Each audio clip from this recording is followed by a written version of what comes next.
You're listening to My Comic Shop History, part of the Flat Squirrel Podcast Network. Subscribe on iTunes, Google Play, or Spotify. In addition to My Comic Shop History, my Patreon page also includes a quartet of additional exclusive podcasts. There's My Superfan History, 5 monthly episodes examining the Man of Steel across media.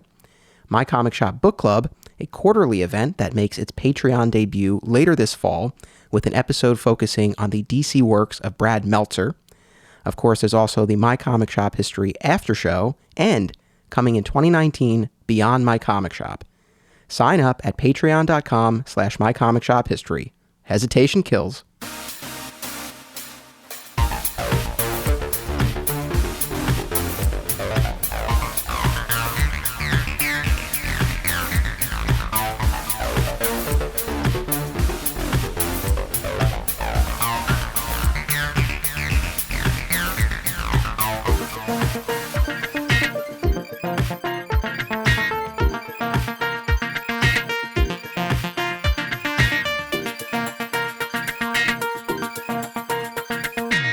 Welcome to My Comic Shop History. I am your host, Anthony Desiato.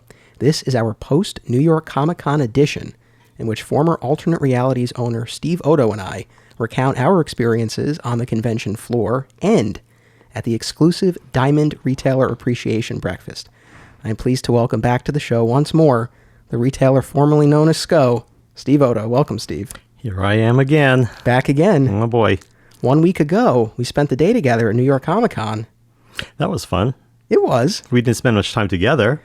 We didn't. Well, we had part of the day side by side, and then we parted and we each explored the convention on our own, and then we reconvened at the end. Okay. So where do we start? Well, it was a very early morning that day. So just to kind of set this up for everyone, I'm assuming most of our listeners are aware of this, but for anyone who is not, New York Comic Con, the largest convention around, took place at the beginning of October for 4 days in Manhattan at the Javits Center. Shortly before the show, ReedPop announced anticipated attendance of 250,000 people. Now, we'll unpack that a little bit more later in the episode and talk about what that number really means. But it was a huge show, very busy, as it always is. And you and I just went for the 1 day. We went on Thursday, the first day of the convention. But before the convention itself, we attended this Diamond Retailer Breakfast. Now, again, I assume most people are familiar with this as well. We've talked about it on the show. But for anyone who is not familiar, Diamond Comics Distributor is the main comics distributor around. It's not the only one. We often talk about it as a monopoly. There are some other smaller distributors. But basically, if you want single issues of DC or Marvel Comics, you have to go through Diamond. So Diamond, they're the big boys. And every year on the first day of Comic-Con, they host this retailer appreciation breakfast, right? Now, how many years have you attended that? I've lost count. Let's see. Basically, it's sponsored by miscellaneous publishers who decide that they want to help pay for it. They pay for the breakfast, which allows them to, after the breakfast, have a presentation in a large room and a slideshow where they can preview for the retailers all the things that they're planning to come up with in the next 6 months or a year. Major projects, crossovers, and such like that. But usually it's DC, Dark Horse, IDW, Titan, Boom this year, I think. Boom this year, Valiant. And Valiant. Valiant's always there. And Marvel. Yeah, I thought that was unusual because Marvel tends not to spend the money to do this. I think Marvel has their own private party on one of the other nights. But this is just something they call it the Diamond Retailer Appreciation Breakfast. And all retailers who have accounts with Diamond are invited to come. They're allowed to bring one other person with them. And it's the same thing every year. A long table with those powdered eggs. Well, yeah. Well, let's. I want to get to that, but just to back up for a second. So, yes, you do get a +1, and I appreciate that you allowed me to tag along with you for all the years you've been going. I had never been to the retailer breakfast. I had heard you talk about it, of course. So I appreciate that I was able to go. Now, in order to have me as your +1, you had to make me an authorized Alternate Realities buyer, correct? Yes, you are now a buyer. I'm very honored by this. I had to submit the application in with the Diamond's accounting people. Well, I appreciate you taking that step. I'm very honored. I was a little less honored when I realized that you did the same thing for Steve Ryan when he went with you, but that's fine. I don't think they required it. Is this a new thing? Yeah, this is a new thing because I think too many people take advantage of it, and they bring their their best buddy or their neighbor with them or something. Well, then I'm really honored because this does allow us to have a free pass for the convention day itself. Yes, we get an industry pass, which was cool. Right. Yeah. So the breakfast started at 7:30, correct? Right. It was 7:30 breakfast. That's why I picked you up at 5:30 in the morning. You picked me up at 5:30. I woke up. I set my alarm for 4:30. I was out of bed by 4:45. That was a great challenge for me, but I did it. I was excited, and I knew you'd be there. I made it down to the lobby of the building at, I want to say 5:34. Your first words to me were, "You're late." Yes, I know, but I really tried. You know what it is that not proper planning prevents poor performance, which is of course true, but my experience has taught me that if we don't go early, we might not be able to get there on time.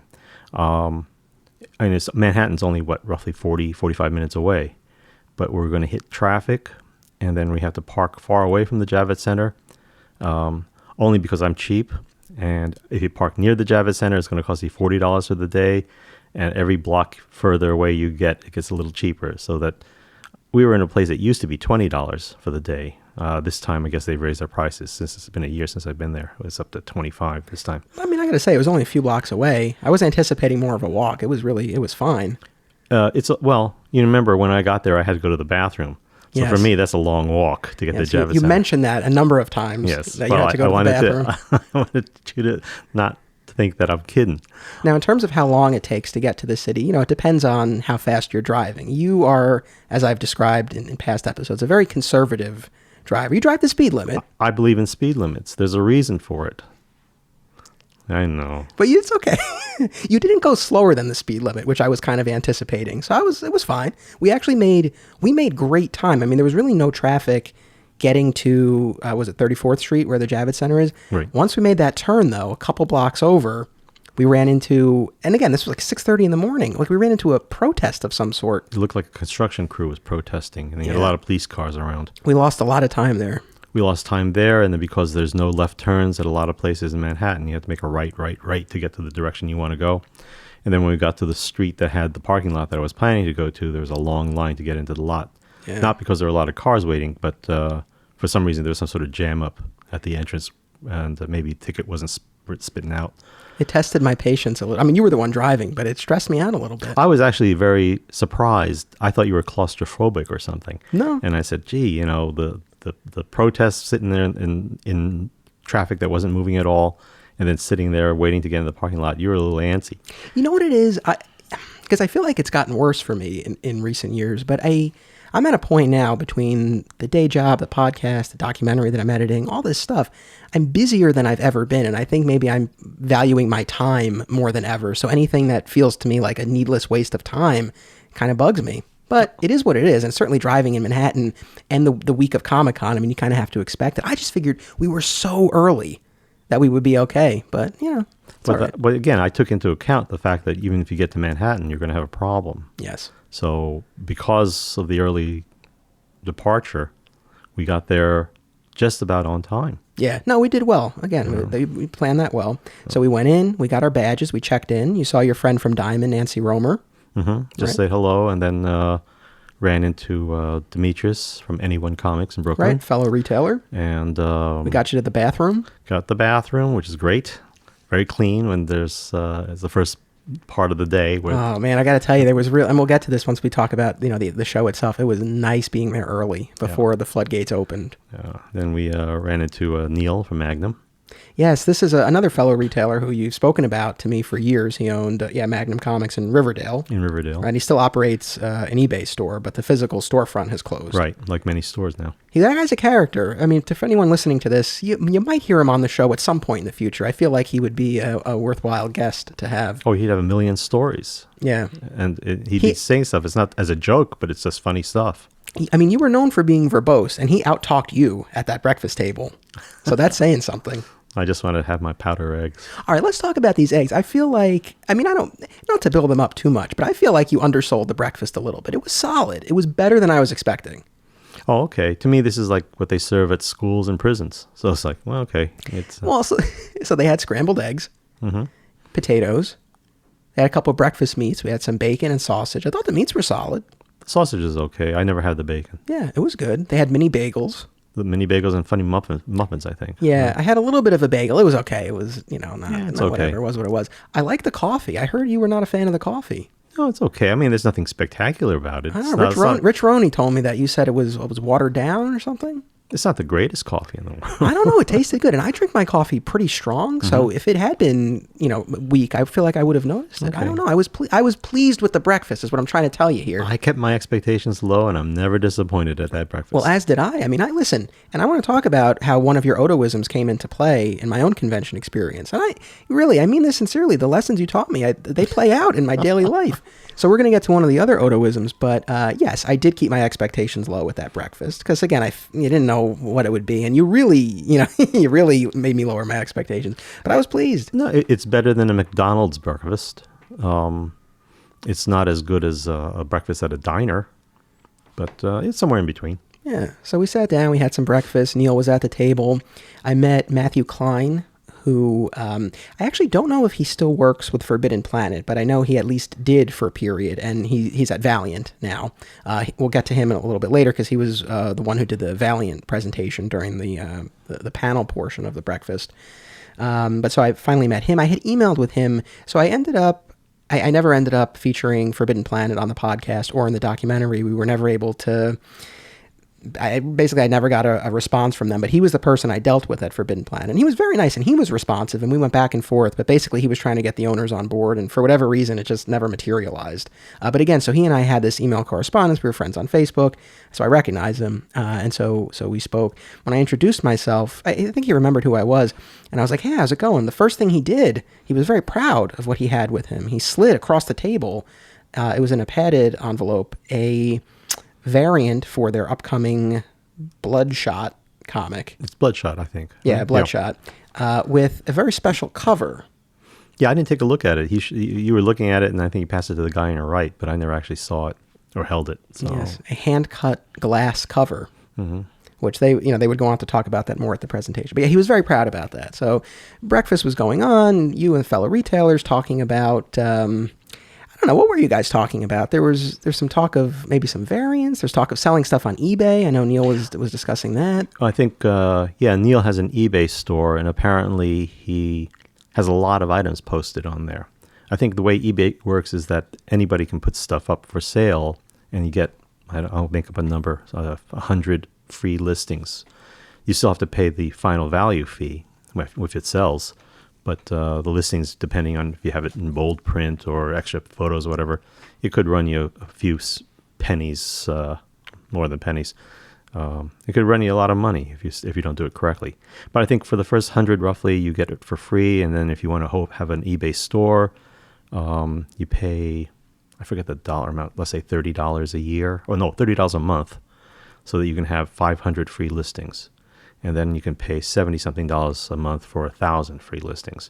So Neil has like 4,000 items up, but he was only set up for 500 free listings. He didn't realize that he was paying listing fees for 2,500 items all these years.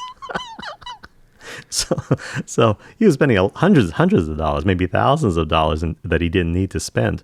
So he finally, I guess, eBay contacted him and said, maybe you'd like to up your status to a premier store or premium store. And so he did. So at least now he's got X number of listings free. Right. And that's when you looked at me and said, how are you doing? And I thought to myself, well, I probably only have the cheap one for 500 listings because it took me forever to get 500. I'm at 470 or something now. And I said, you know what? I better call eBay and see if I can up my not status, but my position to the premier store, and go for 1,000. And I guess this will amuse you. It turns out that I was already a premier store paying $75 a month. There we go. I didn't even realize that I was paying the extra fee for stuff that I hadn't even listed. So at least now, since I'm so close to that 500 mark, I can just go willy-nilly and go crazy. And just go berserk. Yeah, just start listing like crazy and not worry about having to pay extra fees and things after that 500 mark. Was that what was holding you back? before because you thought No, you had it's that just limit? I'm very slow at it because I'm too much detail. But now it's like, one of the things I discovered at the Comic-Con, which I guess we can get to later. I told you I talked to Toy Hunter. Yes. And discovered that maybe I should not be so particular. I should just start posting this stuff like crazy at very cheap prices. So, this is going to sound like I'm exaggerating for humorous effect, but I'm really not. It's like if you're selling old TV guides, I mean, you'll explain what was on a certain night and a certain time, right? Like if it was an episode you liked. Not. Yeah, you're pretty specific. No, with the TV guide, I'll say what the articles are and what the pictorial might be. The Beverly Hills pool of Barbara Eden or something. I'll say that the review of some TV show by Cleveland Amory, I think that was his name, is about the Beverly Hillbillies or something. So that people who are after certain things, Marcus Welby cover or whatever, they don't want every TV guide ever printed. They just want the one of the characters they want. So that's why I try to put a little bit more detail and a lot of photographs so they know what they're getting. And because I don't want to deal with returns. I know. Yeah. So there was that bit of shop talk at the round table during the breakfast period. We saw Mark Hammond from All Yeah Comics. Mm-hmm. He's been on the show before. I have to say, given how many retailers I've met now through my travels, I was anticipating that I would see some more familiar faces at the breakfast. But other than Mark, there really wasn't anyone I knew at the breakfast. Well, there used to be some, I mean, there still are a lot of retailers, and I don't know a fraction of them. But I think my observation when we first entered, I keep mentioning this table with all the food out. In past breakfasts, there were always two long, large tables of food set up. And you had dealers on both sides of each table filling their plates. When you turn the corner, this large open area used to be filled with those big round tables and seating eight or 10 or whatever each. And the place was packed. What happened this time, the first observation was that there was only one long table of food. And then when we turned the corner, maybe half the space had the round tables. So either a lot of retailers decided not to come, or a lot of retailers don't exist anymore. One of the guys that I was expecting to see, I can't remember his name, Robert something, from Jersey. He was at everything that I've ever attended for Diamond, and he wasn't there. So that's a sign. I know he closed his store, but he was, again, like some of the others, just working out of a warehouse or doing mail order or something like that, or he had his handful of reservists that he would order for. But I have a funny feeling it's just an observation. Right. Interesting. One last note on the food. You gave me a hard time for having breakfast at home before I left. We were invited to a retailer breakfast, and you eat before we go. That's like saying, well, I'll have dinner before we go out to dinner. Now, listen, a couple of things. First of all, I'm a hungry man. I need to fuel up always. Second, we're gearing up for a comic convention. You gotta have fuel. Okay. Third, and going back to what we were discussing before, you told me how bad the breakfast was, so I didn't know how much of it I'd even eat. I guess, again, my experience is that if you fuel up too much and have too big a breakfast at the free retailer breakfast, maybe halfway through the convention, you'll feel like you have to go to the bathroom, and you really don't want to be using the stalls. Right. Well, that's just furthers that I was justified. Well, that's why you don't fill up. You go on an empty stomach, have a couple of candy bars for a little extra energy, and then you subscribe to the Drew Cheskin school of thought. When he was on the show, we did a survival guide episode, and his tip was you bring one of those king size Snicker bars, you pound that during the show, and that'll fuel you the rest of the way. Yeah, because not to knock IHOP, but honestly, every time you go to IHOP or go to the diner and have pancakes, you leave there feeling that it just sits in your stomach and you got to go to the bathroom. And that's the last thing you want when you know you have to walk 25 miles through the Javits Center to look at all the stalls. Yeah. That's all. Just a little advice, but who knows? Yeah. Well, something different for everybody. Yeah, no, I mean, it all worked out. I didn't have any bathroom issues, thankfully, so everything was fine. Okay. So we had our breakfast, and then we went into one of the panel rooms. So set up just like a panel you would attend during the regular convention. There's the stage, tables, chairs, microphones. I've never been to a panel at a convention. Never been to a panel. Interesting. I have absolutely no interest in listening to somebody talk.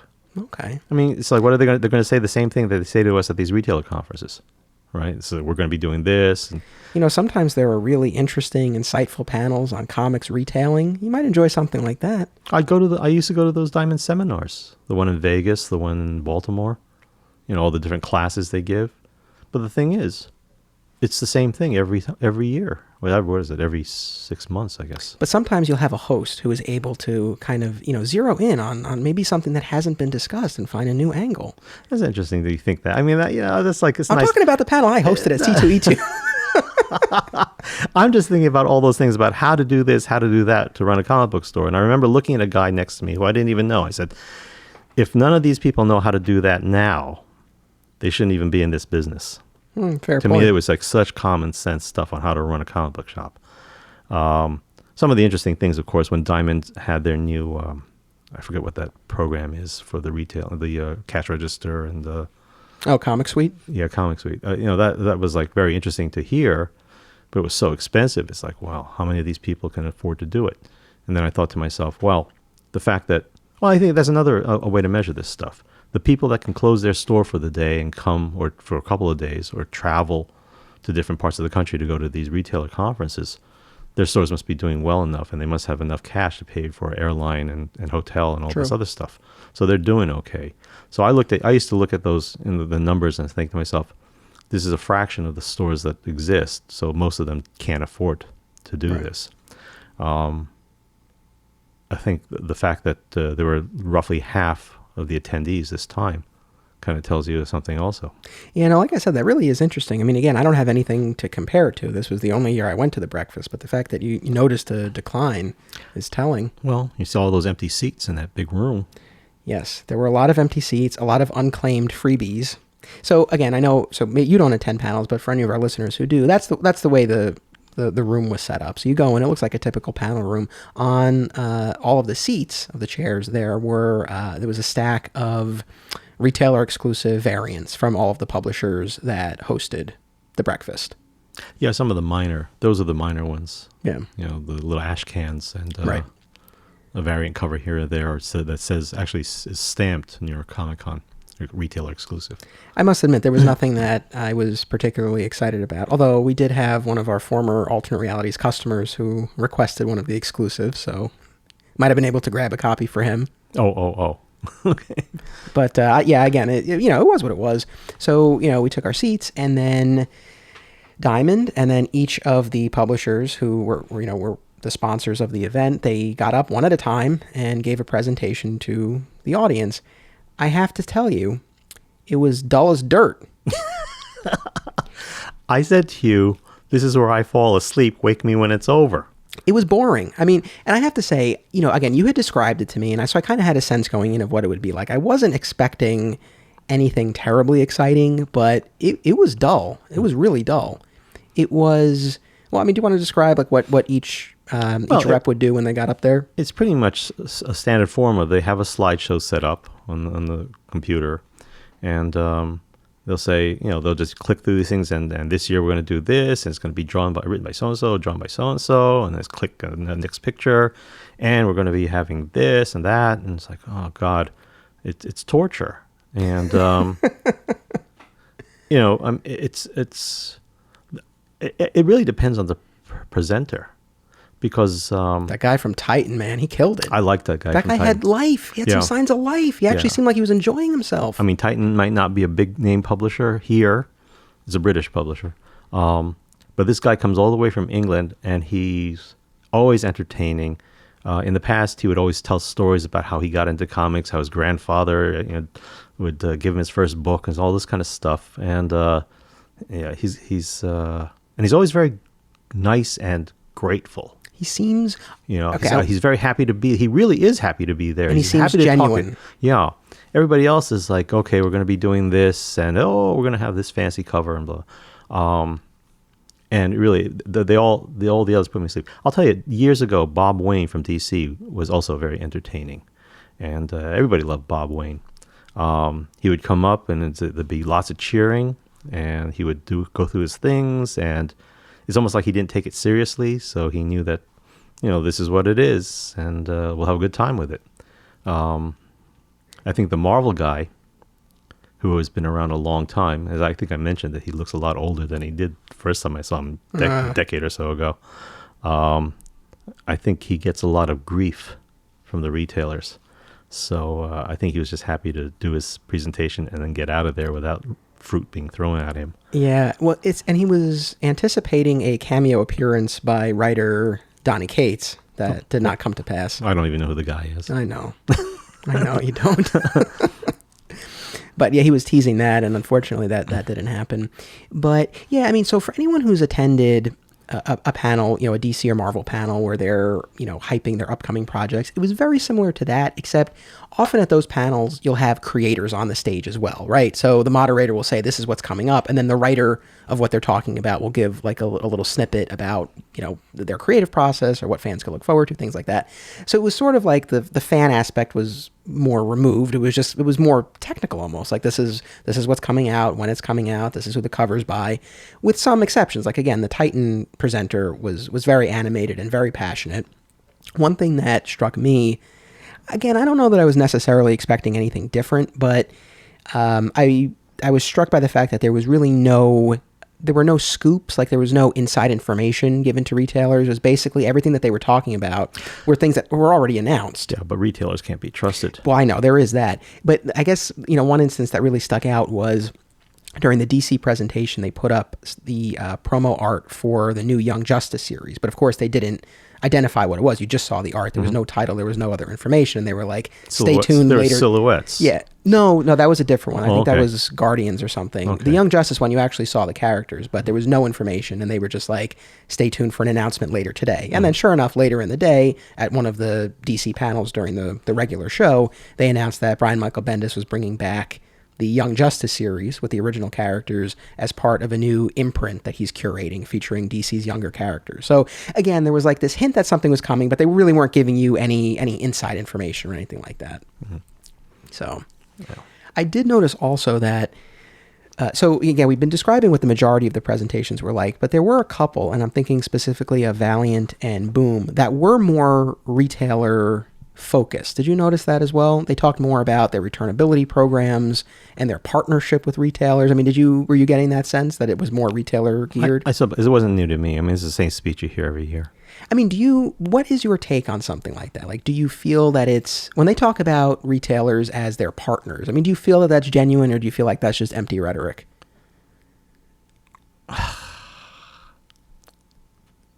Not to get political, but speak your mind, man. It reminds me a lot of like when a Republican says, I'm really for this, and they're really not, but it keeps the Democrats buzzing about, gee, maybe, this last one with Kavanaugh, it's like, gee. Oh, you really are getting political. Yeah. Right? Is Collins going to turn on her party, or is Jeff Flake going to stand up for women?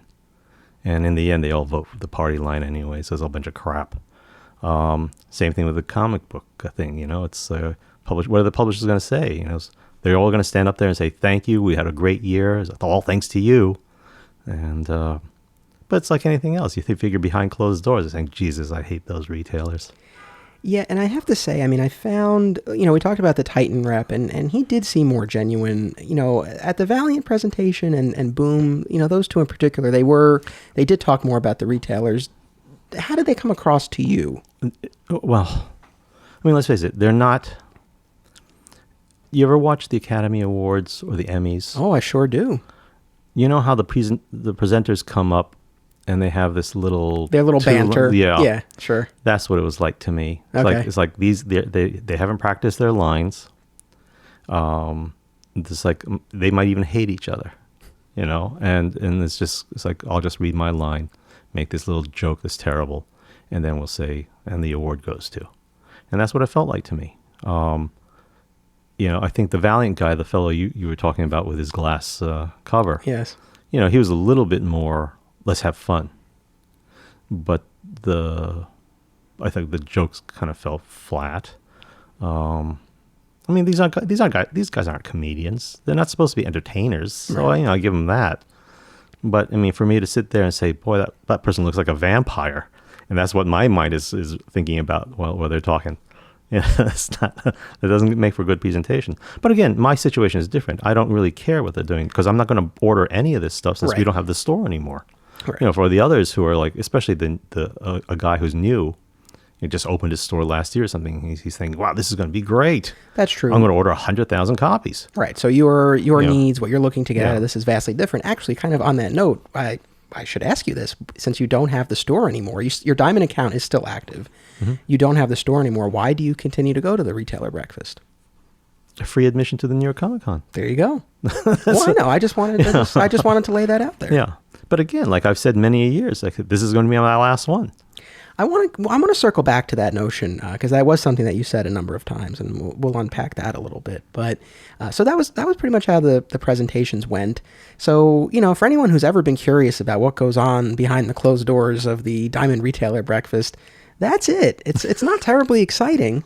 It was the audience was pretty tame. And there was no opportunity for questions. Yeah, they don't do a question and answer. It's not like the retailer seminars are a different thing. Right. Where people stand up, come up to a microphone that's set up for the audience. It's like 3 different positions because there are 500 people there.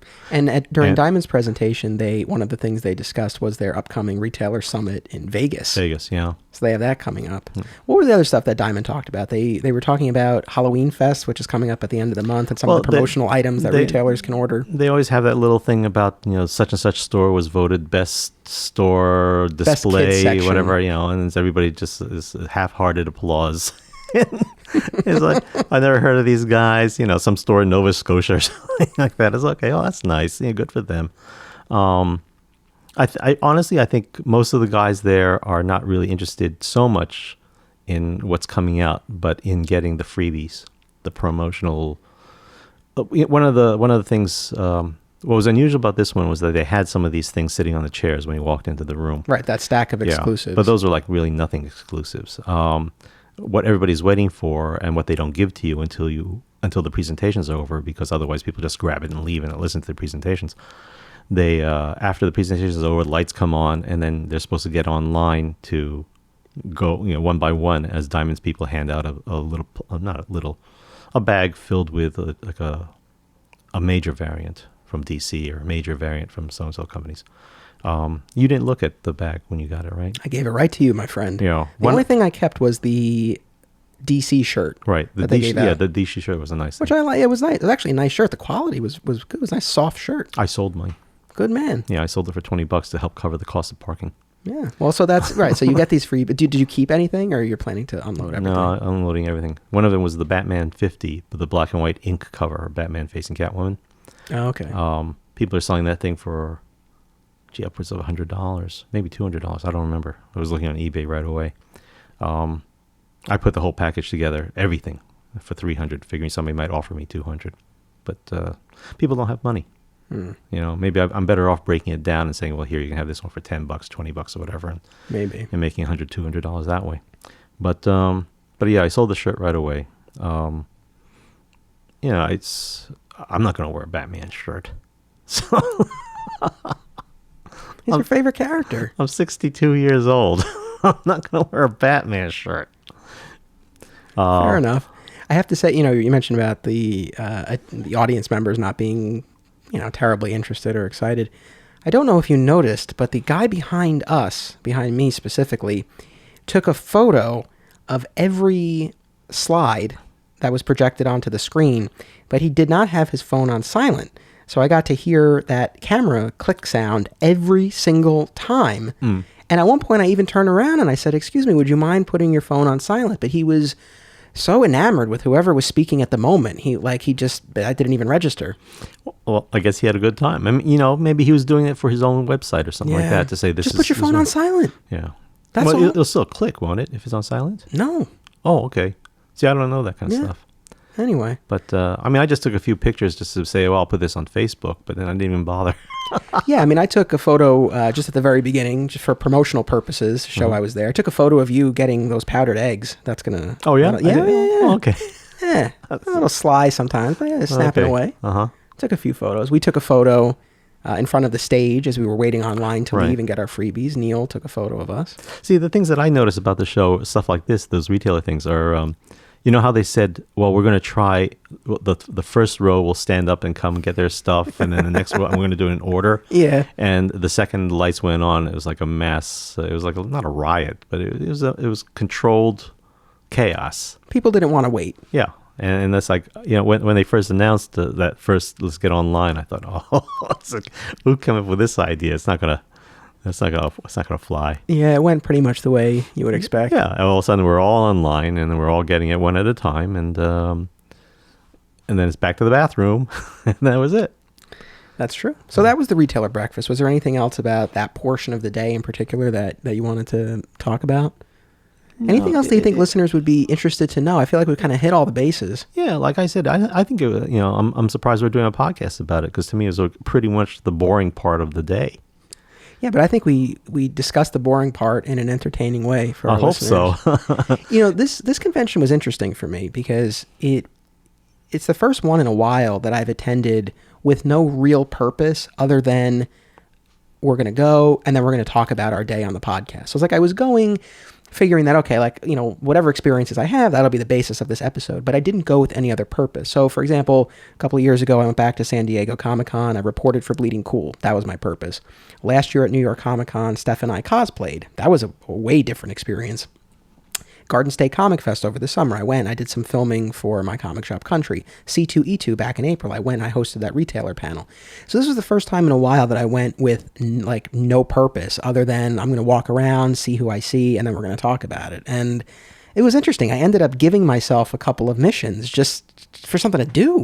The funny thing is, it reminds me of when we first got to the parking lot and the attendant asked what time you're leaving, and I said 5:30. The look on your face, not that I was horrified, but the look on your face is like, I can't believe we're going to be here the whole day. Because I guess you thought, I didn't realize this, my impression was then that you believed that we would have the breakfast, finish at 10, maybe walk around 11 o'clock, 12 o'clock and get out of there. I wasn't thinking that early. I figured mid-afternoon was kind of what I figured. I knew... But again, though, and we ended up leaving, 3:30 or so? Earlier than normal, but I figured let's beat some of that traffic. And the other thing was that I was tired, and I had already said goodbye to everybody. Yes. And I said if you wanted to stay, I would have stayed. I just wanted to let you know I was done, and I knew I would be done by that time. Well, the great irony, of course, is that, my thinking was, we'll go to, this is the only convention I go to all year, so I may as well go and walk around and take my time, because I wasn't in any kind of pressure. So, I walked around, when we first got in, walked around, and I said, geez, I'm tired. And I look at my watch, and it's 11 o'clock. And I'm thinking to myself, son of a gun, I'm ready to go. Well, once we went in, we left the retailer breakfast, and, we entered the main show floor. This was, one of the other added benefits of going to the retailer breakfast, we got to go into the show, not that long before the doors opened, but a little bit. So at least we had some time before the place really got full where we could kind of walk around freely, which was nice. Did it open to the public at 11? Is that what 10. It was? Oh, 10. 10. What time did we go in there? It was just like a few minutes before 10, but you got to figure by the time everyone made their way in and started to fill the place up, there was still time before it actually got full. Because I didn't feel very crowded at all when I was walking around, and it was only... maybe about noon that I started thinking there's a lot of people here. I agree. I would say between the first and second hour, that was when I started to feel like, okay, this place is full now. But so you and I parted once we went inside, and I did run into you maybe about an hour later. We just crossed paths, and that was what you said to me. You're like, I might be done earlier than I thought. So, this is the thing, right? And this kind of gets at sort of this entire season of the podcast. I feel like it was, because I've talked about my feelings towards comic conventions on the show before, so it was kind of an odd topic to pick for the season, we're going to explore Comic-Cons. The only thing I could come up with is that I enjoy, I'm more interested in the running of a convention, I'm more interested in the roles that different people play in a convention than I'm more interested in those things than I actually enjoy attending a convention myself, if that makes sense, especially when I'm attending with no real purpose. If I'm there to do something, that's cool, and I feel like I'm getting something out of it, and I like it. But to just go and walk around, especially at a show that's that crowded, it doesn't really light my fire. Well, you're not much of a collector anymore. No. Right? Though I had my moment at the show, which I'll get into. Oh, but okay. Yeah. Because, it used to be that... I dealt with this so much that I'd seen it all. And I could still go up to a wall of old comic books and appreciate what they were or what they are. But at the same time, I think to myself, I used to own this and that and this and that, and I never wanted this one and didn't care about that one. But now I look at it and say, well, what am I going to do? I'm not going to buy it again. What am I going to... It's like, I may actually have it already. And so it got to the point where, after we closed the store and I started looking at conventions, I was enjoying myself because I could look at all the things and appreciate all the new toys and things. But now I look at it and say, thank God we don't have a store, because all that stuff that I'd have to order, and it would cost a fortune on the hopes that it would sell. And I'm thinking to myself, how do stores stay in business doing this? It's like, even if we had a store that was nothing but Batman, like, remember Rich Roney used to say, if he had a store, it would just be Captain America and Green Lantern and nothing else in that store. That's right. But you could literally have a store that's just Batman. Call it the Bat Cave, I suppose. I'm sure there's a store out there that call that. Well, Cave Comics in Connecticut. Yeah, and just have it look like the Bat Cave, have a Batmobile in the middle of the store, and sell nothing but Batman items, from T-shirts to action figures to stand-ups to statues. You could fill a store with nothing but the one character, and the offshoots, Robin and Catwoman and Harley Quinn. But there's just so much out there, and it's overwhelming. At one point, I was at one table of Japanese animated figures, and there was a time that I would look and say, "Oh, gee, I like this figure." But now that I look at it, part of it is my glasses are the wrong prescription, so I can't see what I'm looking at, and everything's a blur. So in a way, that's good, because now I can't see it. It's like I want to bother trying to figure out who's who. You just have to sense what's there. Right? And I spent no money at this show. Really? Zero. Actually, I knew that. I don't know. Well, you don't say. But I spent no money at last year's show. That was a little different, though, because the first tape I went to, the guy had that Amazing Fantasy 15 signed by Stan Lee, and I forget how much it was. But it was a lot of money. So as I went through the whole show, I said, well, I can't spend $200 here, $300 here, or $50 there if I'm going to have to spend this ridiculous amount of money at the end of the show to buy this guy's book. So I went through the whole show, seeing things I liked, and said, oh, I can live without it. At the end of the show, went to the guy, looked at the book, and I said, you know what? I don't think I'm going to buy it. So I ended up saving all that money. Same thing happened. Well, this time it's like I wasn't planning on buying anything, and I didn't. I looked at some stuff and I said, well, gee, do I really need another refrigerator magnet with a picture of Avengers 4? I was like, no. Do I really need to have a Batman? It's as nice as it looked. Do I need this statue? It's like, well, I think the closest I came was J. Scott Campbell's table. He had his new hardcover sketchbooks and his softcover sketchbooks. And these things aren't cheap. They're like $30, $40 a piece. But there was a time, I'll say 5-10 years ago, where I would have said, I'll take one of each. The next thing you know, I spent $200, $250 for all these books that I would put in my bag. At the end of the day, come home, take them out of the bag. It would be in a pile on the living room table for 6 months before I finally put them away. But I will never have even glanced through them. And I said, the same thing's going to happen. I'm going to buy all this stuff, just put it away, and that's it. So it's like, why do I need to do that? So I actually spent no money, and I felt actually pretty good about it. I think I was disappointed that I couldn't buy the Mountain Dew at the end. Yeah. What happened with that? You wanted a Mountain Dew, but... Traditionally, when I drive home from the New York Comic Con down the West Side Highway, I buy a Mountain Dew, and I sip on, because it's bumper-to-bumper traffic. So I have a Mountain Dew with me for the ride home. And I went to the Dunkin' Donuts on the corner near the parking lot, and they had everything, Diet Mountain Dew, but they had everything but Mountain Dew. And I took that as a sign. So, well, I'm disappointed that you were denied that Mountain Dew. You didn't eat anything else after that breakfast, did you? No, I brought a couple of mini Snickers bars. I brought some Japanese pastries. Oh, okay. Oh, all right. I thought you didn't have anything. Because I knew we were going to skip lunch. But once again, well, I told you, I was like, I brought a sandwich. And again, you were like so surprised. It's like, why wouldn't I bring a sandwich?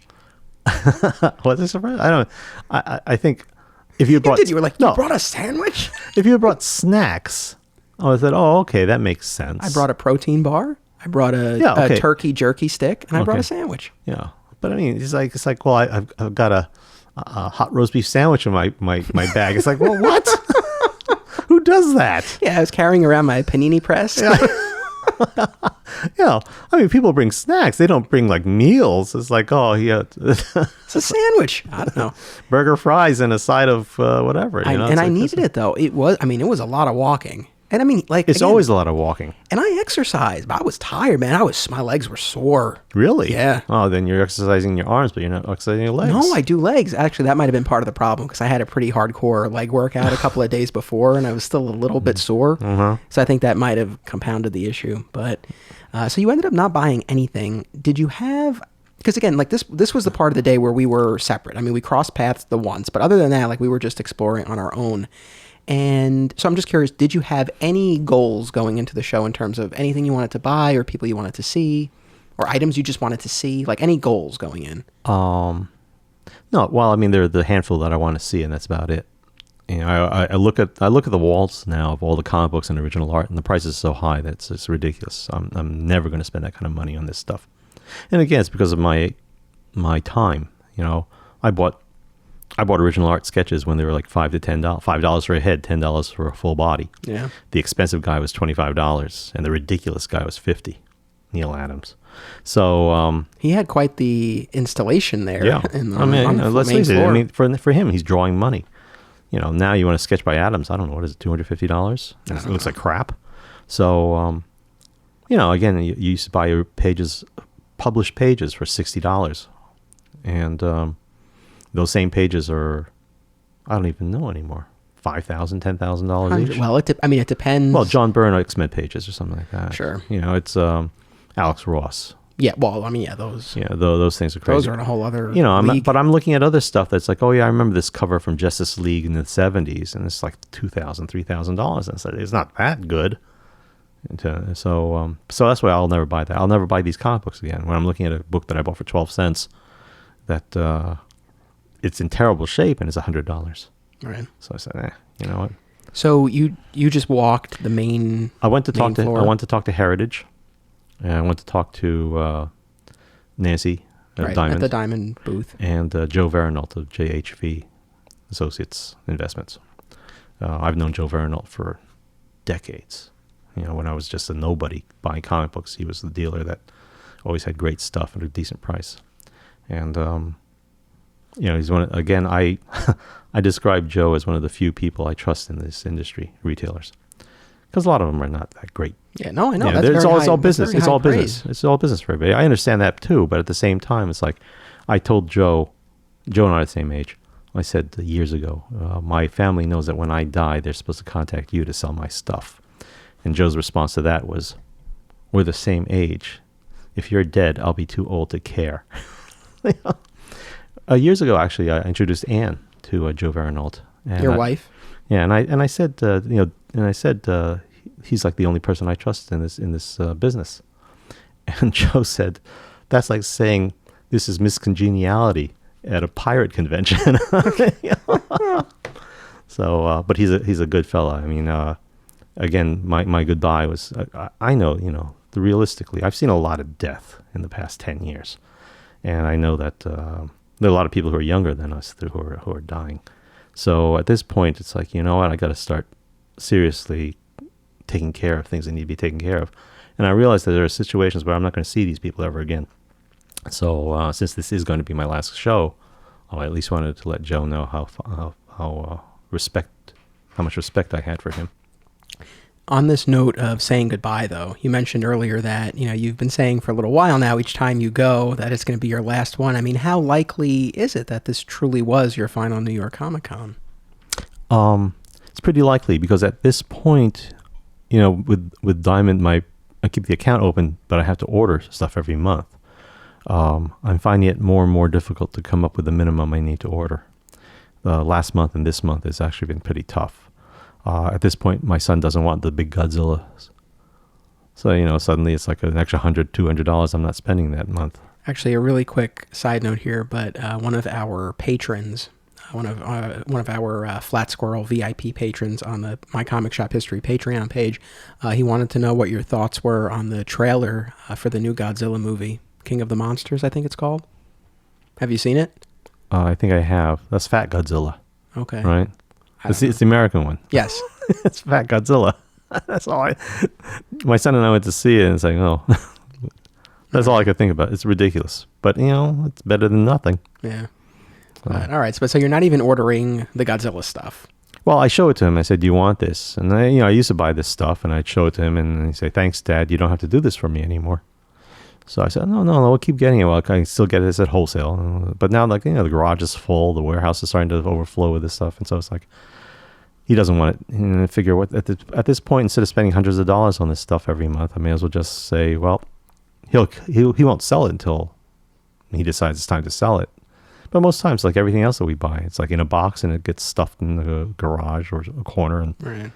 again, that's why I don't buy the books and I don't buy a statue. Every statue I have has never been displayed except for the one that I think Anne knocked over. Oh, God. So you're finding it harder to hit that minimum. So you think there will come a point sooner rather than later where you just close the account?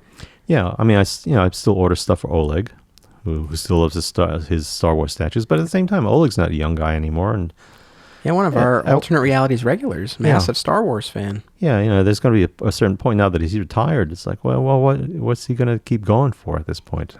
And then so if you close the account, and obviously then you're not getting in to New York Comic Con through the Diamond Retailer Breakfast, you think that would be it for you as far as attending?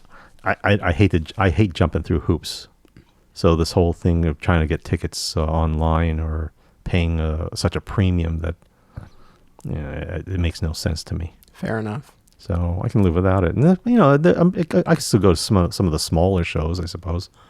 Well, on the one hand, part of me feels that you will continue to go, but at the same time... you thought I wasn't going to close the store. That's exactly where I was going with that. So, yeah, you know what? This might have been your last New York Comic Con. If it ends up being your final New York Comic Con, did you say everything you needed to say to the people you needed to say it to? Yes. There you go. Yeah. Well, I mean, I want to say goodbye to Joe, because, again, I only see Joe once a year at the New York Comic Con. And we chat a little bit, and I really don't buy books from him anymore. I spend a lot of stuff. I bought some of the best books from him. But we're both at that point in our lives. It's like, this is what the real world is like. It's like we're lucky to be where we are now. And, again, if you see one more year, that's pretty good. But if you see 10 years, that'd be fantastic. 20 is a bonus. Said goodbye to Nancy Romer, who we all adore. Your Diamond rep? Well, she's head of all the Diamond reps. Okay. She's actually pretty high up. But was she your individual one for a period? Or No. No, she was okay. No, she was in charge of the Plattsburgh warehouse, Plattsburgh, New York, upstate, where it's just nothing up there. But then she moved down to Baltimore and worked her way up, and she's actually big. She's a big deal with Diamond. But I got to chat with her. Everybody loves Nancy. You can't help it. She's great. But so we chatted for a little bit and said goodbye to her. And she knows I've said for the last 3 years, this is my last New York Comic Con. Right. But I think she understands that this is probably it. And who else did I talk to? Oh, I talked to Ben. Yep, Ben from Zap. Yep. Not to say goodbye to Ben, but to help Jay with moving some of those 100 right, Jay long Mizell, boxes. one of our other AR community members. Ben was actually my first stop when we walked onto the floor. Now, once the doors open and we reached that main floor, you had a very specific plan of attack. You needed to start in that corner. You stop in the corner, you go up and down, up and down, up and down. Look at both sides. I saw that yellow and red Zap sign, and I made a beeline for it. Do you remember? I know Rich Roney's probably told you this story before, but the very first time that we went to a comic convention with Rich, we walk in the door. This is in New York Sheridan or something like that on 7th Avenue. We walk in the door. It's gigantic. Not like gigantic, today's gigantic, but it was very big at the time. We walked in. I said to Rich, don't spend all your money at the first table. And what Rich Roney hears is spend all your money at the first table. So, of course, he goes to that first table, goes through all the boxes, pulls out the books, buys the books, and then he's like ready to go home. That's like, no, Rich, we're going to be here for hours. Classic Rich. Actually, stay tuned to the My Comic Shop History After Show. We're going to try to solve a recent Rich Roney mystery. Okay. So that's still to come. But yeah, so that was... Do you remember what show that was? I don't know. Probably Creation. Oh, okay. Creation So that's really going back. Yeah. But so you had your plan of attack. I went straight to Ben, and then so you were just like walking up and down the aisles. Up and down the aisles again, blurry glasses, so I couldn't focus on anything, which is fine. So I just kept walking. Any particularly memorable encounter? I mean, I know you told me the people you said goodbye to and all of that, but any other memorable encounters or sights? Anything that really struck you? You run into a lot of alternate realities, old customers. Who'd you see? The only one I saw was John Eric, the one who asked for that retailer exclusive I comic. didn't know he was there. I mean, I rented Jack Shea and Chris, 13 and 18. Oh, okay, nice. And then there's that guy, Steve Houvain. He's like a federal agent. And, we just chatted with a few different people and said hello. Did they tell you how much they miss the store? Yeah, a little bit. You could see it in their eyes, I bet. It's been 3 years, I So, you're telling me, I know. So, it's like, it's nice to be remembered fondly. And again, through Facebook and all that, you still have people saying, I miss the store. I don't do a lot on the Alternate Realities Facebook page anymore because I'm just so busy being political on mine. But, it's nice to hear, and it's nice to see faces, and nice to see that people are, their lives are continuing to move on forward.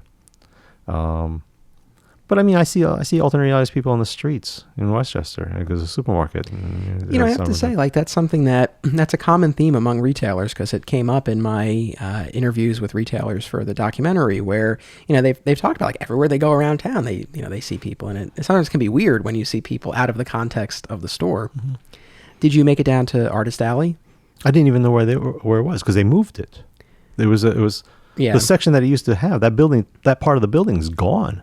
It's under construction or something, right? They have like the old that alley and all that. It's yes. all gone. It's like holy mackerel. So it was downstairs as it was last year, but it was in a different spot downstairs this year. There was more room. It was definitely more substantial this year. Okay. Well, I know that you said that Brandon was on the list, but Brandon was on the list, and he was. Yeah, he was there. Oh, I didn't see him because I didn't go to Artist Alley because, again, it's almost not embarrassing, but I hate to. Aside from the crowds, and you're like trying to elbow your way in to look at the guy's portfolio, at this point, it's like, I'm not going to buy original art. And again, there was an old Chiller theater that Rich and I went to at Rutgers University in their gymnasium. It was before it was a big deal. And they had a lot of, not Playboy models, but scream queens who would be sitting there with their, table full of, they're all very, dressed very nicely, lots of makeup. They're very beautiful women. Big table full of like black and white and color photos of them from different films that they're in. Sometimes they're nudes or whatever, but they're all sitting there hoping that you would come over to the table and chat with them. They could smile at you and get you to buy a autograph photo for whatever it was. It could be 5, 10, maybe now it's, at the time, maybe expensive at 20. God knows what the people charge now. I think it was like $50 to $100 for a photograph if you're lucky. And then the big star's a couple $100. So, but again, for me, it's like my days of collecting autograph photos are long gone. But you don't want to make eye contact with these people when you're walking down. And same thing now with the artists, especially ones who have no crowd around them, when they're just sitting there because they're really not a big name. Right. It's tough. And, we actually talked about this on the last episode of My Comic Shop History. I had a couple of New Jersey-based comic book creators, who are really trying to get their foot in the door in the industry. And, we talked about how, there's that certain cost-benefit analysis they have to engage in when they're deciding which shows to go to, because, they're not really at that level where they're getting invited to shows. So they have to decide whether it's worth the expense to buy the table, and then of course to the travel expenses and everything else as well. So it's tough. So I know as you're walking up and down Artist Alley, you see all these people here. Kind of what their goal is for the weekend, and what they're going through. And if you're not interested necessarily, I know it can be a little tricky to navigate. Oh, it's very. I mean, every aspect of this hobby, this industry is tough. Whether you want to be a writer or an artist, it's like there's so much competition, and there's a lot of there are a lot of very talented people in this business. Sure. And like anything else we were talking about earlier, there's like also a lot of it's who you know. Yeah. So you could be the best artist in the world. You could be the best writer in the world that came up with the secret of the universe, but nobody's going to read your script. Yeah. But if you're the cousin of so-and-so who knows somebody and gets their foot into the door so the editor talk to you and maybe throw you a 4-page short story, suddenly you're in the business. Right. Well, in any event, I'm sorry that I missed Brandon Montclair. Brandon listens to the show, so Brandon, I'm sorry I missed you. I hope you had a good one. I think Jen was there. I think Jen took, I don't know if he took both daughters, but I think she made some comment about that. She sat at the table, I guess, when Brandon was taking a break so that she could impersonate Brandon Montclair. Nice. I made 2 stops in Artist Alley. The first was I went up to Peter Tomasi, DC Comics. He was an editor for a long time. Now he's been writing. He did Batman and Robin and Superman and Super Sons and all that good stuff. And I actually met him at a signing at All Yeah Comics a few months back for Action 1000. Yeah. Really nice guy.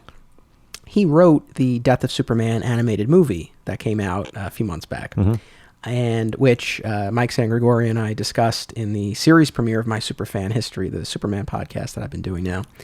And I walked up, I had to tell him how much I enjoyed his adaptation of the story. And it was lucky. I think I walked by once, and maybe he was talking to someone, and then I took a lap back, and he was free. I walked right up to him. I think he kind of remembered me from from the Oh Yeah thing. But I just told him how impressed I was with how he took the bones of that comic book storyline, The Death of Superman, which was basically the 7-issue slugfest. And he layered all of this emotion and really centered it around the budding relationship between Lois and Clark, and really gave it a lot more emotional resonance. And it wasn't just a slugfest in the movie. It really built up to the slugfest. And once you got to that battle, all of those, the battle felt more earned. And the end, even though you know it's coming, really packed more of a punch. I was tremendous. Again, you know this, listeners know this. Death of Superman got me into comics. It's very near and dear to me.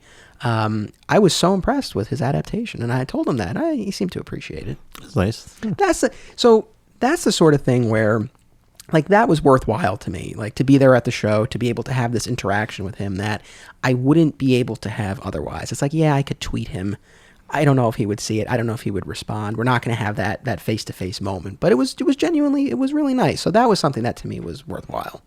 Yeah, I guess that's what the whole point of the convention is. You get to meet and talk to people that you'd never in a million years meet otherwise. Right. I think with Evan, I mean, he was an adult at the time, but we went to the Comic-Con maybe it was 2 or 3 years ago when all three gentlemen who were the actors who played Godzilla came from Japan and were at a special table downstairs.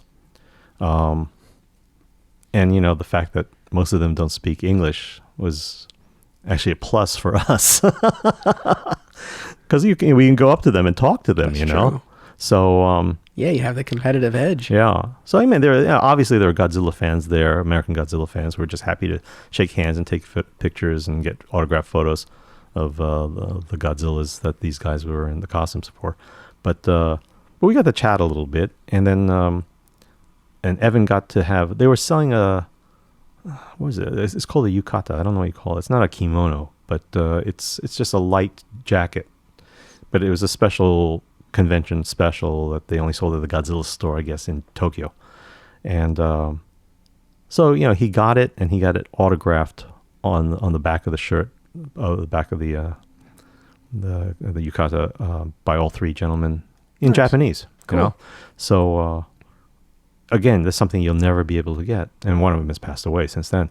But the original, but he actually had that thing framed, and it's like the prize piece of his room. Yeah. No, that's really cool. Obviously that was a great thing, because all the other stars is like, there are a lot of movie stars and TV show stars that you say, gee, I like that show, and it'd be nice to meet them. But now it's like ridiculous to do that, to get online and have to say, well, only here from 2 o'clock to 3 o'clock, and you have to pay the ticket in advance for $120. It's like, ah. We talked about this in the car, on the ride down there. That's something that I can't bring myself to pay to take a photo with anyone, to be honest. For people who are into that, like, it's cool, and then you have the photo and you can post it or do whatever with it. I get it, and that's exciting, but I don't know. That just doesn't appeal to me. And we talked about how Dean Cain was there, and I grew up watching Lois and Clark. I'm a fan. I enjoyed his portrayal of Clark. It's like he's someone I would like to meet, but not. I wouldn't pay money to take a photo with him. I wouldn't pay money for an autograph. I did watch, because Dean Cain and Terry Hatcher did a Lois and Clark panel during the convention. I forget which day it was, but there was video of it online, and I watched that over that weekend, and it was cool to see them talking about the show. Both of them seem pretty thirsty for a revival of some sort. They both seem very into it. Very into the prospect. I mean, the show ended on a cliffhanger. It did not have proper conclusion. So I don't remember how it ended. Spoiler alert for a show that's been off the air for decades. But it ends with Lois and Clark finding an infant in their living room. And they don't know who he is or where he came from, and that's it. Oh, okay. So, I mean, there's definitely, a conclusion that we never got. So that's the sort of thing, not to get too off track here, but with all of these revivals and everything, I'm a little wary of them generally. I feel like I can get behind it when there's truly a reason for it, like it did not have a proper conclusion, and or all of the original participants are available and willing, and there's truly a worthwhile story to tell. If that's the case, then I'm cool with something like that. But in any event, that was what they talked a lot about on the panel, sort of their willingness to do a Lois and Clark revival, and what some of their ideas would be for it. So kind of all building off of that child that they found at the end. Yeah, I get the feeling if it weren't New York Comic Con, if it was something smaller, and there were the guests there, that is something you would say, "Gee, let me get online for this." Yeah, I would have gone to the panel, to be honest. So I didn't I didn't go to any panels at the show. Again, I didn't, and I wouldn't do any autographs or photos. Like I said, I was down in Artist Alley. I saw Tomasi. I told him about how much I enjoyed the animated movie. Stopped off to see V. Ken Marion. We had a nice chat. He did one of the Kickstarter reward sketches for the My Comic Shop Country Kickstarter. Drew Cheskin, our mutual friend, he selected that reward. It was a Wonder Woman sketch. Ken did a great job with it. He's had it for a while. We were finally able to connect. Now I have it. It's in my possession. I texted Drew today. I'm like, all right, it's in the Westchester County, so it's almost there. So we'll get it to him soon. So I stopped by to talk to Ken and get the sketch, and that was a lot of fun. So he had seen the series premiere of the new Titan show that's going to be on the DC Universe streaming app. He was invited as a DC Comics creator to the premiere. I think it was the night before the convention or something like that. And he spoke very highly of it. Okay. Well, I look forward to it. I mean, I don't not watch these shows. I enjoy them, but I don't expect them to be Emmy-winning or Academy Award-winning things. I know, that are Steve. Low expectations. Low expectations, but it's entertaining. So, I mean, I guess I didn't take it. Honestly, about this convention, I didn't take advantage of the things that they did offer. I didn't look at the program when I got it.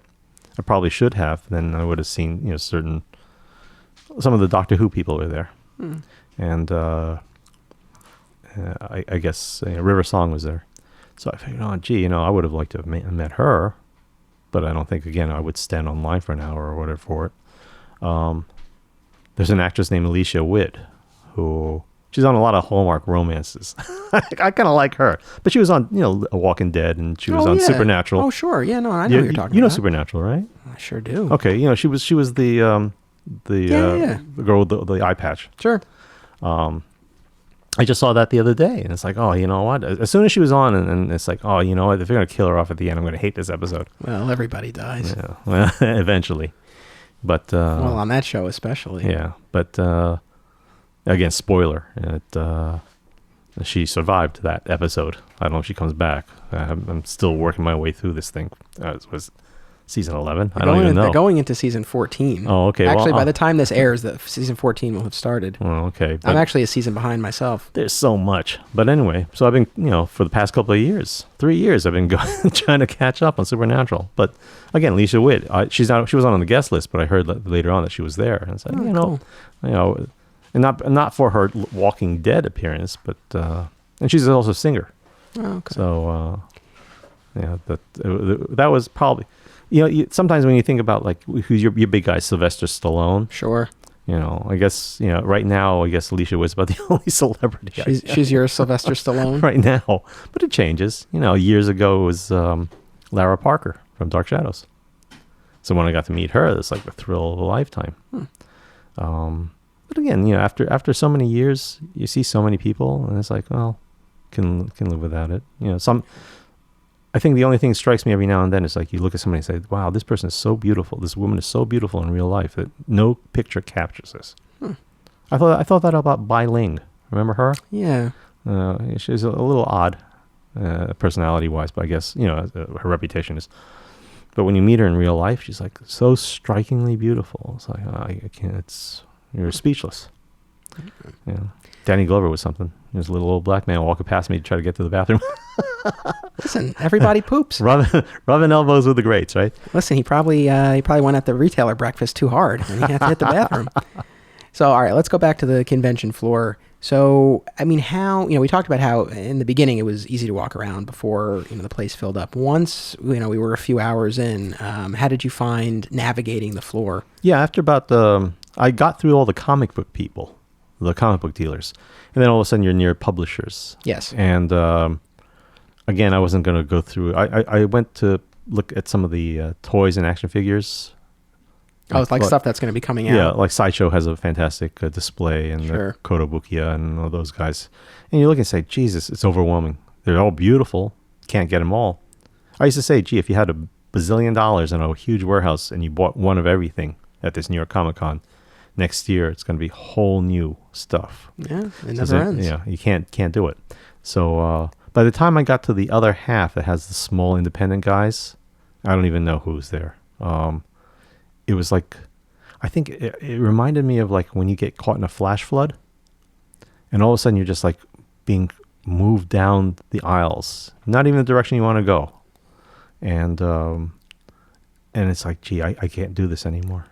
It's, it's challenging. And again, it's at these big shows in particular. I mean, really this one and San Diego, where it's especially challenging just to get from point A to point B.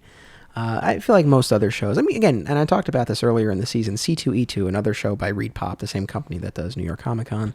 That's a big show, but the space that they're in is just gigantic. So it has a very similar feel to New York Comic Con, same type of design and layout and all of that, but there's actually room to maneuver. Here, it was challenging. I do pride myself on being able to kind of weave in and out, but there got to a point where it was hard. It wasn't as bad as last year. Steph and I went, again, the year we went to cosplay, and we just went on the Sunday, and it was so hard to move. Even at the busiest point on Thursday, it wasn't quite as bad as it was on Sunday last year, but it was hard. I think it depends on what part of the show you're in. I think... yeah. I mean, it was still... you could still maneuver. But there was that point where it was so crowded that you couldn't even walk. We couldn't even walk, much less stop to look at anybody's stuff. So, yeah. I mean, again, I've seen most of it before, and there are things I have absolutely no interest in. I'm not going to buy swords. I'm not going to buy corsets or pop. I don't collect pop vinyls, and there's so much of that. Speaking of pops, but on a positive note, those damn pops. We love the I love the pops. Did you see our buddy Chris Wilcock at Undiscovered Realm? I didn't even see his table. They were all the way against the wall. Okay. I mean, again, it's so many people. But we want to give them a shout out. They are actually one of our sponsors this season.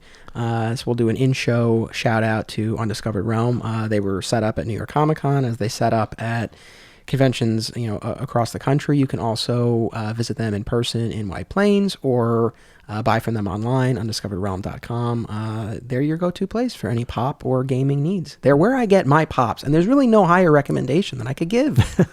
What more do you want? Okay. Listen, when a new Power Rangers pop comes out, I'm texting this guy. I'm like, do you have it in yet? He has it. He puts it aside. Mm-hmm. He comes over to podcast. He brings them here. Get home delivery. Wow. It's like, I'm not promising that for others. But, again, whether you hit them at a convention or online or in person, I do encourage you to check out Undiscovered Realm. And, we thank them for their support. I'm sure. So I saw them. Yeah, I'm sure there are a lot of other dealers, and it never even occurred to me that they'd be there. But because of the mass of people, I just try to bob my head above the crowd to catch some air. Yeah, I mean, so during that initial period where it wasn't too crowded, I was walking up and down, mostly in the vendor area. I didn't make my way over to the publishers and the other booths until a little bit later in. So for the most part, I was where the vendors were. Again, Ben was my first stop. I walked by the Archie booth. I saw Mike Pellerito, president of Archie, Mark Hammond, who, in addition to being the owner and manager of All Yeah Comics, also works for Archie. Saw them real fast. We really didn't speak. They were in the middle of something. And then, of course, I stopped by Chris's Undiscovered Realm booth. They have one of the biggest pop booth displays that you'll see at the show. But you're right. I mean, pops abound. I mean, they're at a lot of vendor booths, and even booths that aren't don't specialize in pops still have at least some. I mean, they're all over the place. Yeah. As you talk about that, I was thinking to myself, I went over and I talked to Mike Pellerito for a while. But we don't talk about comics. And I suddenly realized that all the people I go to visit, we don't talk about comics.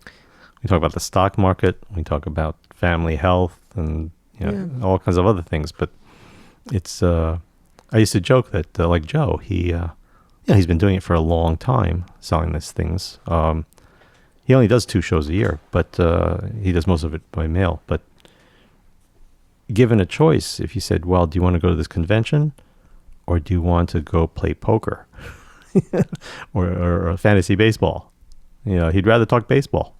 Well, we talked about this all the time with the AR community, right? Even though we all met at a comic shop and bonded through a shared love of comics, those Saturday night dinners, there was usually very little comic book talk. I mean, we would talk about the comic book related movies and TV shows, but not a ton of comic talk.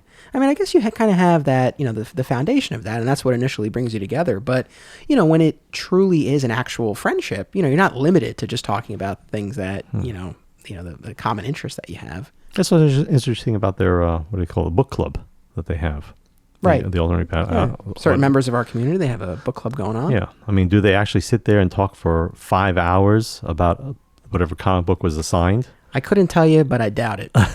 But, as far as how many people were at the show, I mentioned at the beginning that number that Reed Pop announced is 250,000 people. I was reading an article on ICV2 today. They were kind of breaking down the entire New York Comic Con, and we're talking about that number in particular. And so apparently what that refers to is, quote, every fan interaction with the brand, but more specifically, tickets sold. And since they don't do weekend passes anymore, I think there are actually like very, very limited weekend passes, but generally they don't do those anymore. So you have to buy tickets for each day. That number includes every ticket bought. So people who bought 4 tickets, that counts as 4, even though it's one person. Right. So when you see like the 250,000, it's not that there were actually 250,000 people. 250,000 attendees. Right. Yeah. So, but it's not that. So if you're going by the tickets, I suppose. It's still I'm not trying to diminish it. It's still a significant number. Because there's no way to know if the guy bought all 4 days, but he could only go one and then pass it on to the next guy. So there's that. But I mean, it was, it was packed. I'll be honest. I felt my mood change as the day went on. Like in the morning, mostly I was tired, man. It was an early morning and that breakfast was boring. And I was just fighting to stay awake. The first couple of hours of the show, as I was walking up and down, and it wasn't too crowded yet, like I felt good. Like I was had a smile on my face. Like I was letting people go ahead of me. Like I was not in a rush. I felt good. As the day wore on, though, I got more tired and there were more people. Like I felt my mood worsening to the point where, when 3:30 rolled around and I texted you, I'm like, I'm good to go. I thought your mood was worse when we got there and there's the construction company protest. And I said, well, okay, it's all downhill from here. Well, all right. Well, so let me talk about the really the big piece, other than the breakfast, really the big piece of my convention experience. I hunted for back issues for the first time in a really long time. Because again, I had no other purpose. And as I was walking up and down, I'm like, what am I doing here? I was like, I needed a quest of some sort. So I mentioned before that I'm doing this My Superfan History show talking about Superman, comics and TV shows and movies and merchandise. And the next episode, which is going to be out the first Wednesday of November, is a book club discussion of the Alan Moore classic, Whatever Happened to the Man of Tomorrow. Recorded it already. My guest was Andrew Proto, former AR customer. Okay. He came over. We recorded. I'm really happy with the episode. I think people will enjoy it. But so I recently reread Whatever Happened to the Man of Tomorrow in trade paperback form. And just enjoyed rereading it, enjoyed talking about it. And I kind of had it in my head, even before I got to Comic-Con, I kind of had in my head, like, it'd be kind of cool to get the single issues. For one thing, we're only talking 2 issues. It was a 2-parter. So it was a very, very minimal, self-contained back issue hunt. And, as you well know, and as listeners know, I mean, it's a different experience when you read the original issues versus reading them in trade. You can see, the quality's not going to be as sharp, but, you can see the ads for other books at the time and for products that were coming out at the time. And you just, I think, get a little bit more of a sense of the, the flavor and the context of when the book came out. So I was like, I think it'd be kind of cool to do this. I looked them up on eBay and I saw that they weren't going for a tremendous amount of money, maybe 10 or 20 bucks each, something like that. It was very manageable. So I'm like, all right, I think this would be a nice, easy back issue hunt. Like, I haven't done this in a really long time. Part of it was I just kind of wanted to prove that I still had it in me. So that was sort of what was motivating me for most of that show as I was going to the different vendors and flipping through the back issue bins. And I found both issues relatively quickly too, at different booths. Did you know the issue numbers? Or Yes. you just figured it's the tail end of the run? No, I knew that. I had the numbers. Oh, okay. So there was one booth, and I don't remember the name of it, but for anyone who was there, if you were doing any shopping, you would probably remember it was the booth that had all of the comic book sets. Like they had miniseries and like entire runs. You know, like if a book ran 100 issues, they had all 100 issues packaged together. I noticed them, yeah. Yeah, so the booth with all the sets, they also had, individually bagged and boarded back issues. So that was where I picked up the issue of Superman. They actually had 2 copies. One was $5. The condition was a little worse. And then they had a better quality copy for $20. I went with the $5 version. I figured that's sufficient for my purposes. Okay. And it was fine. The staples are a little off, but it is what it is.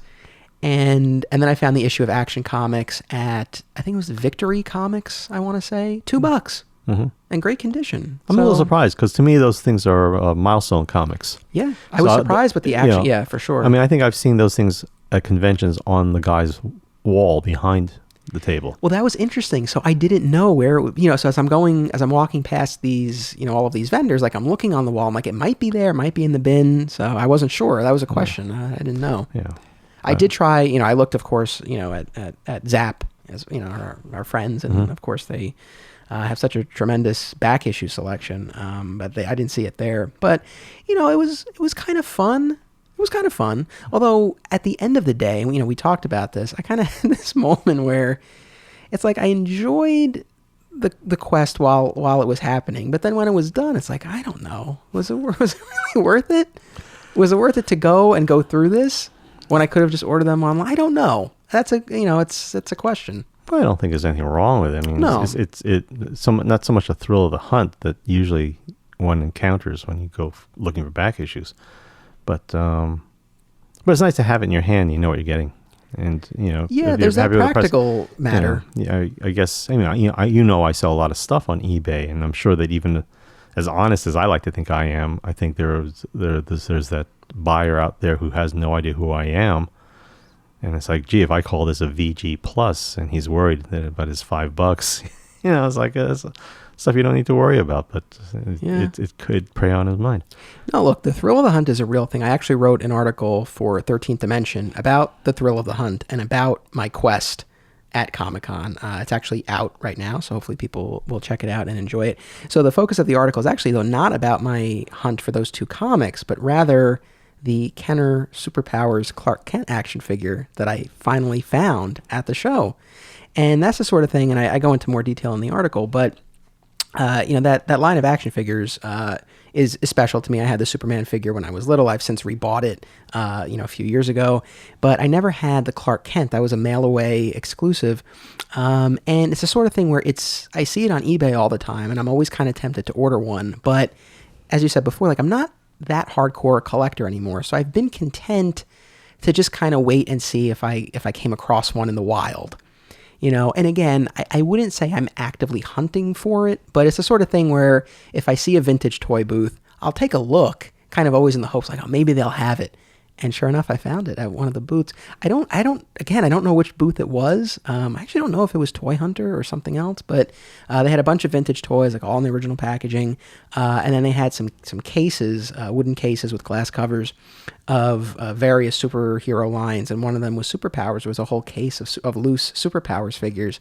And dead center was the Clark Kent. Still intact, bright, paint looks great. When you squeeze the legs, the arm move, that super action thing still works. So I was thrilled. And going back to what I said at the beginning, the Otoism, hesitation kills.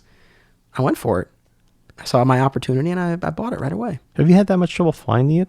In person, yeah. Yeah, really? Okay. Like I said, it's not like I go out of my way for it, but like when I'm at these conventions, I mean, I do look. Oh, okay. Because I feel like I've seen it so much that it's like, oh, it's there. That's why, to me, it's like, well, you're lucky because you're just limiting yourself to Superman and Superman related. So maybe you'll go for a Luthor or something like that. But well, so I found the Luthor at San Diego Comic-Con. I've picked up Green Lantern and Flash from It's Vintage in Mendham, New Jersey. Okay. He's the one who's I posted the photo with his collection, the owner, his personal collection. I mean, he has all of them multiple times over, as well as customized versions of them. Like, it's insane. It's amazing. And he has a few of them for sale at the store, so I picked up a couple there. And but it's the sort of thing where, again, I'm casual enough in my collecting that I don't feel the need to get all of them. It's just kind of what I happen to come across, depending on what the price is, what condition they're in.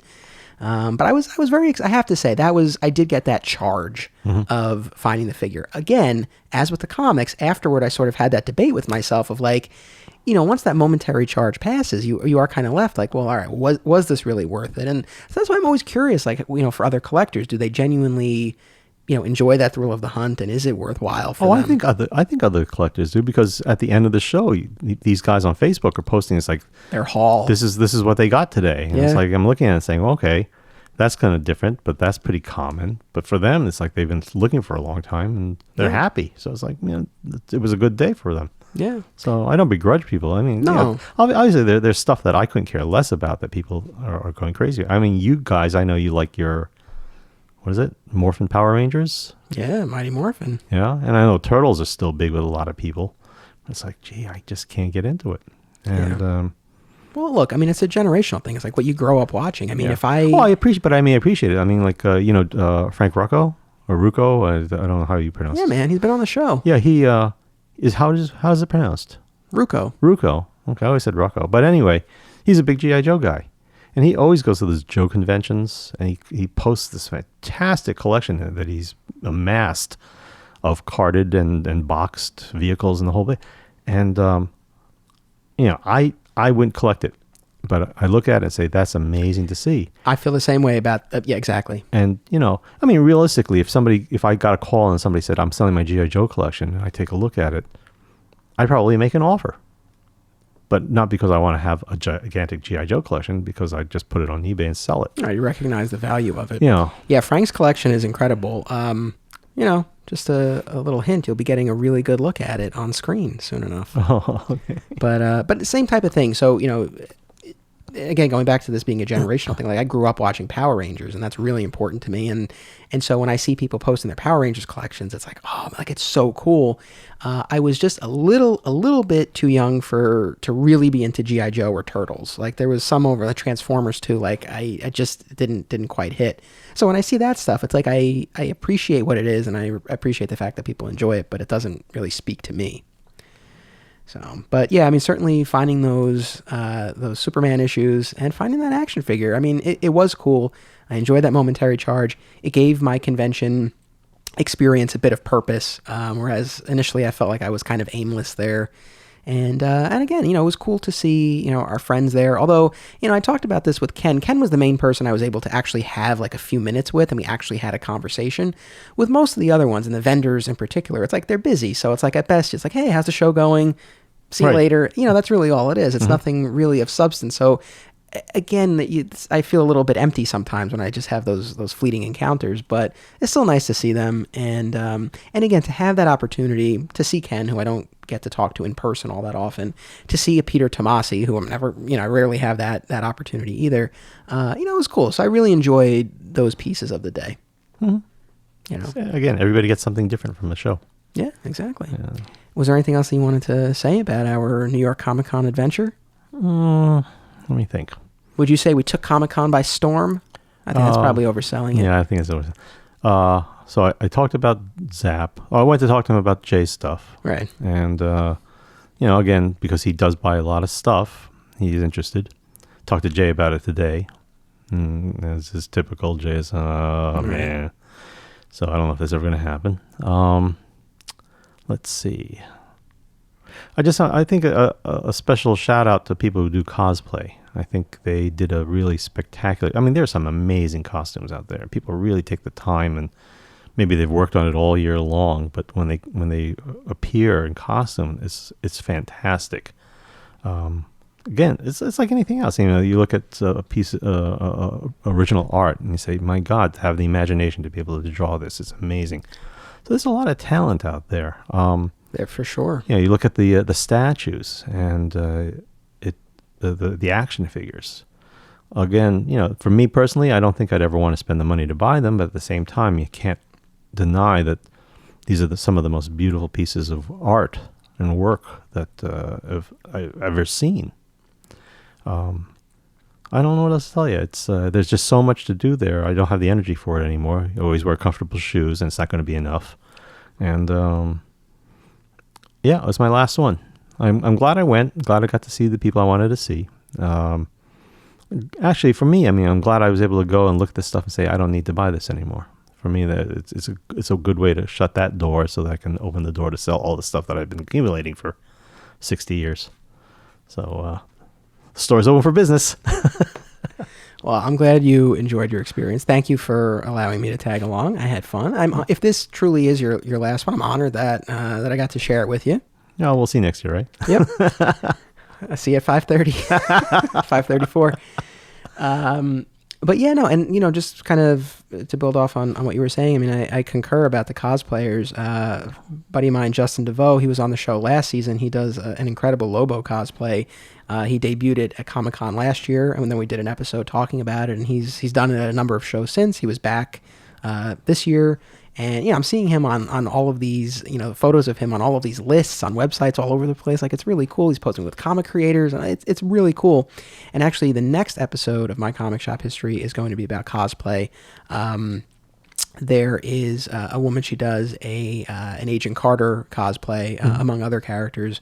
So she's going to be on the show in 2 weeks, and we're going to talk about cosplay. Because it really is a fascinating piece of this convention puzzle. And really, the artistry and the passion and the commitment that you see in these cosplayers is really something. Yeah, I mean, to have to, especially some of those big, bulky costumes, to have to walk around. People don't understand how hot it gets under that stuff. Yeah. Or you have these gigantic wings.